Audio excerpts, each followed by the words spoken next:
আসসালামু আলাইকুম সবাইকে। কল্পনাতে তুমি গল্পের চতুর্থ পর্ব। আর হ্যাঁ, এই পর্বটি কিন্তু খুবই ইন্টারেস্টিং হতে চলেছে, সো কেউ মিস করবেন না। আর আমাদের ভয়েস অফ হুসাইন ইউটিউব চ্যানেলটিও সবাই সাবস্ক্রাইব করে দিবেন। তো চলুন আর বেশি কথা না বাড়িয়ে গল্পতে যাওয়া যাক। হঠাৎ কে যেন পিছন থেকে কাঁধে হাত দিল। এ কি সিমি, তুমি? সিমি বলল, কেন? দেখে তো মনে হয় ভূত দেখে ফেলছো। তা গোলাপগুলো কার জন্য? আমি বললাম, আনছি কারোর জন্য। সিমি বলল, আমাকে ছেড়ে অন্য কাউকে ধরছো? কি নেই আমার মাঝে? বলে সিমি হাতটা ধরলো। রিমি তো সবকিছুই আজ দেখে ফেলছে। রিমি কেমন যেন মুখটা মলিন করে সেখান থেকে চলে গেল। এরপর সিমিকে বললাম, সিমি হাতটা ছাড়ো, এটা একটা পাবলিক প্লেস। সিমি বলল, কেন? আগে তো তুমি আমার হাত ধরে রাস্তা দিয়ে হাঁটতা। আগে হাঁটতাম, কিন্তু এখন পারবো না। ভুলে যাও সব। আর তুমি যে আমাকে ভালোবাসতে না, তা আমি আগে থেকেই জানতাম। তোমার মতো লোভী মেয়ের সাথে রিলেশন করা যায় না। বাই, ভালো থেকো। আজকে সিমির জন্য রিমির কাছে একটু কালারিং হয়ে গেলাম। যেভাবেই হোক ওকে বোঝাতে হবে। এ কি, রিমির ফোন বন্ধ কেন? মনে হয় আমার উপর অভিমান করে আছে। কালকে একবার ওর বাসায় যাব। সকালে ঘুম থেকে উঠলাম, উঠেই রিমিতের বাসায় গেলাম। আঙ্কেল বললেন, এ কি রাফি, এত ভোরে তুমি এখানে? পরে বলবো, আগে বলেন রিমি কোথায়? ও তো ওর ঘরে আছে। আমি বললাম, ঠিক আছে, আমি একটু ওর সাথে কথা বলে আসছি। রিমির রুমে ঢুকতেই রিমি বলল, এ কি আপনি আমার রুমে? আর দরজায় নক করে ঢুকতে হয় তা জানেন না? নিজের বউয়ের রুমে আসতে আবার কিসের নক? রিমি রেগে বলল, কি বললেন? আগে বলো তোমার ফোন কেন বন্ধ? রিমি বলল, আমার ফোন আমি বন্ধ রাখতেই পারি। আমি বললাম, রিমি সরি, আসলে। রিমি আমাকে থামিয়ে দিয়ে বলল, থাক, আর বোঝাতে হবে না। রিমি কথাটা তো শোনো। রিমি বলল, আমি কোনো কথা শুনবো না। আর আপনি রুম থেকে যান, আমি কিছু পরে নেই। না, আমি যাব না, এই বলে দিলাম দরজাটা বন্ধ করে। রিমি বলল, এ কি আপনি দরজা বন্ধ করছেন কেন? এমনি করছি। আপনি আমার দিকে আসছেন কেন? আগে আমার কথাটা তো শুনো রিমি। না, কোনো কথা শুনবো না। শুনবা না? এই বলে রিমির উপরে উঠে হাত দুটো বিছানায় চেপে ধরলাম। এরপর বললাম, এ তুমি এত মিষ্টি কেন? রিমি বলল, কখনো ট্রাই করলেন না, তাহলে কিভাবে বুঝলেন আমি মিষ্টি? আজকে দেখবো তুমি কতটা মিষ্টি। রিমি বলল, না, এখন দেখতে হবে না। ওকে, আগে বলো তোমার ফোন বন্ধ কেন? রিমি বলল, আপনি তাহলে কালকে ওই মেয়েটার সাথে এত কি কথা বলছিলেন? আবার দেখলাম আপনার হাতটা ধরেছে। এরপর আমি বললাম, আসলে ওইটা আমার এক্স ছিল। রিমি বলল, তাহলে এক্সকে গোলাপ দিতে হবে কেন?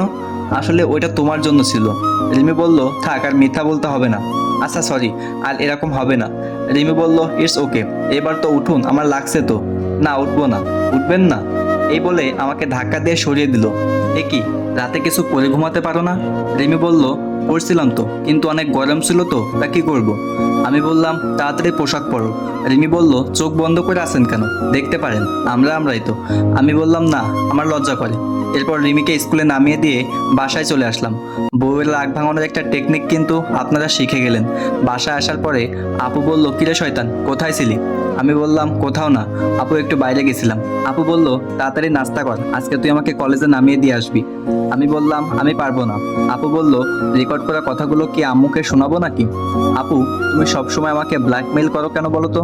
আপু বলল, আমি তোর কোনো কথা শুনতে চাই না, আমাকে নামিয়ে দিয়ে আসবি, এই আমার শেষ কথা। কি আর করার, আপুকে নিয়ে কলেজের দিকে চললাম। এরপর আপুকে বললাম, আচ্ছা আপু, তুমি বিয়ে করবে না? আপু বলল, করব, সময় হলে করব। এ বাদর, তুই হঠাৎ এই কথা বললি কেন? না না, এমনি আমার অনেক শখ, তোমার বিয়েতে আমি অনেক আনন্দ করব, তাই আর কি। আপু বলল, তাই নাকি? নাকি অন্য মতলব চলে? না, আর কি চলবে, তোমার কলেজের সামনে চলে এসেছি। এরপর আপুকে তার কলেজে নামিয়ে দিয়ে বাসায় চলে এলাম। এরপর একদিন বিকেলে আমি আর রিমি ঘুরতে গেলাম। আয় হায়, এখানে সিমি কি করে? আমাকে তো দেখে নিছে। রিমি তো আমার সামনে দাঁড়িয়ে আছে, আর সিমি তো আমার দিকে এগিয়ে আসছে। আল্লাহ ভালো জানে আজ আমার কি হবে। সিমি এসে বলল, কি, আজ আবার এখানে কাকে নিয়ে আসছো? আমি বললাম, কার সাথে আসছি তা কি তোমাকে বলতে হবে? সিমি বলল, বলবা না আমাকে? তোমাকে কেন বলবো, তুমি কি আমার? সিমি বলল, আগে তো কেউ ছিলাম। আগে ছিলে, কিন্তু এখন তো আর নাই। সিমি বলল, এখন নাই মানে? বলে আমার কলারটা ধরলো। রিমি এসে ঠাস করে একটা লাগিয়ে দিল। কি ভাবছেন, আমার মুখে? না, সিমির মুখে। রিমি বলতে শুরু করলো, তুই কোন সাহসে আমার হাজবেন্ডের কলার ধরলি? সিমি বলল, কি? রিমি বলল, এ মেয়ে, তোকে যদি আর কখনো আমার হাজবেন্ডের আশেপাশে দেখি, তাহলে তোকে খুন করে জেলে যাব। সিমি মাথা নিচু করে চলে গেল। যাক বাবা, মাঝখান থেকে তো আমি বেঁচে গেলাম। তারপর রিমিকে তার বাসায় নামিয়ে দিয়ে আমিও বাসায় চলে এলাম। রাতে সোফায় বসে আছি। আপু এসে বলল, কিরে বাদর, কি করিস? দেখো না কি করি। আপু বলল, সে তো দেখতেই পাচ্ছি, টিভি অন করে রেখে মোবাইল টিপছিস। এরপর আপুর সাথে আরো কিছু আড্ডা দিয়ে রাতে খেয়ে শুয়ে আসি। কিছুদিন পরে কলেজে ভর্তি হলাম, নতুন কিছু বন্ধু হলো, মেয়ে বন্ধুও হলো। রিমির সাথে আগের মতোই কথা হয়। আজকে ভাবছি রিমিকে নিয়ে ঘুরতে যাব, তাই বিকালে ঘুরতে গেলাম। রিমি বলল, জায়গাটা অনেক সুন্দর না? সুন্দর তো হবেই, দেখতে হবে না জায়গাটায় একটা ডানাকাটা পরীর পায়ের ছাপ পড়েছে? রিমি বলল, থাক, পাম দিতে হবে না, ফুলে ফেটে যাব। আমি বললাম, দূর বোকা, ফাটবে কেন? এরপর রিমি বলল, আচ্ছা তুমি জীবনে কয়টা রিলেশন করছো? সত্যি বলবো নাকি মিথ্যা বলবো? রিমি বলল, সত্যিটা বলবে। মন থেকে তো একটাও করিনি, যা করছি সব টাইম পাস। রিমি বলল, মেয়েগুলোর জীবন নষ্ট করছে কেন? আমি বললাম, জীবন নষ্ট করবো কেন? তারাও সময় কাটাইছে আর আমিও সময় কাটাইছি। আচ্ছা, আমরা এখানে তো ঘুরতে আসছি তাই না, তা তার মাঝে তুমি আবার এইগুলো টানছো কেন? রিমি বলল, না এমনি। আচ্ছা বাদ দাও, চলো একটু হেঁটে আসি। রিমি বলল, চলো। এরপর আমি বললাম, তোমার হাতটা ধরবো? রিমি বলল, তার জন্য আবার অনুমতি লাগে নাকি? এরপর রিমির হাত ধরলাম। বিয়ের পর এই প্রথম, ভালোই লাগছে। রিমিকে বললাম, আচ্ছা রিমি, তোমার আর আমার বিয়ের কথা কে কে জানে? রিমি বলল, শুধু আমার ফ্যামিলি জানে। রিমি বলল, তোমার বাসায় কে কে জানে? আমি বললাম, আব্বু আর আপু, আর কেউ না। রিমি বলল, তা বাসায় জানাও নাই কেন? এমনি, কিছুদিন পরে বলবো। কিছুদিন পরে আপুর বিয়ে, ভাবছি তখন আব্বুর মাধ্যমে জানাবো। রিমি বলল, তোমার যা ভালো মনে হয়। আমি বললাম, রিমি বলল, আমাকে চকলেট কিনে দাও। আমি বললাম, না, এগুলো খেলে তোমার দাঁতে পোকা ধরবে, আর তখন তুমি আমাকে আই লাভ ইউ বলতে গেলে তোমার দাঁতের ফুটো দিয়ে বেরিয়ে যাবে। রিমি বলল, দিবা না? আমি বললাম, না। এরপর রিমি আমার বাইকে লাথি মারতে লাগলো। আমি বললাম, ভাঙো, তোমার বাপই তো গিফট করছে। রিমি বলল, কি? তার মানে এটা আমার আব্বু দিছে? রিমি বলল, লাস্ট বার বলছি, চকলেট কিনে দাও। আমি বললাম, চকলেটওয়ালা তো চলে গেছে। রিমি বলল, ভালো হয়েছে, এবার হেঁটে হেঁটে বাসায় যাও। বলেই আমার বাইকের চাবি নিয়ে দিল দৌড়। আমিও রিমির পিছন পিছন দৌড় দিলাম। হঠাৎ মনে হলো রিমি কিছু একটার সাথে পা পিছলে পড়ে গেছে। আমি বললাম, অনেক ব্যথা লাগছে?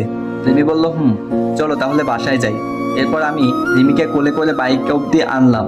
একটু পরে রিমিকে ওর বাসায় নামিয়ে চলে আসতে লাগলাম। তখন রিমি বলল, একটা কথা রাখবা? আমি বললাম, বলো।